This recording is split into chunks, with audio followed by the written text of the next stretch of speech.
दो पाकिस्तानी भाइयों के जापान में चर्चे, मकबूलियत में इजाफा, कामयाबी के झंडे गाड़ दिए।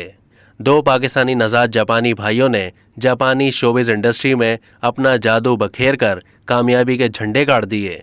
जापान में रैप मौसीकी के शोबे में उभरते हुए दो पाकिस्तानी भाइयों 22 साला शहबाज खान और 20 साला फैज़ान खान की मकबूलियत में हर गुजरते दिन के साथ साथ इजाफा हो रहा है।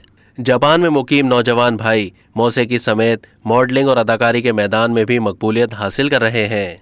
दोनों भाई न सिर्फ जापानी ज़बान में गाने तहरीर करते हैं बल्कि उनकी मौसीकी भी खुद तरतीब देते हैं और गाते हैं।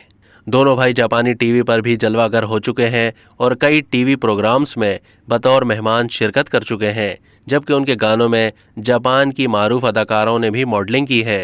उनके वालिद लतीफ़ हसन खान के मुताबिक उनके बड़े बेटे शहबाज खान को जापान के कई टीवी चैनल्स की जानिब से तवीलुल मुद्दत मुआहदों की भी पेशकश हो चुकी है, जबकि वो मुख्तलिफ शहरों में कॉन्सर्ट के लिए मदऊ किए जाते हैं। छोटे बेटे फैज़ान के हवाले से उनका कहना है कि वो भी बड़े भाई के नक्शे कदम पर चलते हुए बहुत तेज़ी से मौसीकी के शोबे में अपना मकाम बना रहे हैं।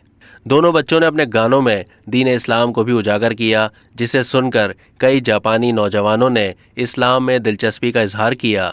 उनका कहना है कि मैंने अपने बच्चों की तरबियत पर ख़ास तवज्जो दी है। यही वजह है कि इनमें इंसानी हमदर्दी, बड़ों की इज्जत और बुज़ुर्गों का एहतराम कूट कूट कर भरा हुआ है। वालिद पुरुमीद हैं और उनके बच्चे जापान में पाकिस्तान का नाम रोशन करेंगे और जापान में पाकिस्तान के बेहतरीन सफ़ीर साबित होंगे। अब तक के लिए इतना ही। मज़ीद मालूमात के लिए डेली जंग के यूट्यूब चैनल को सब्सक्राइब कीजिए।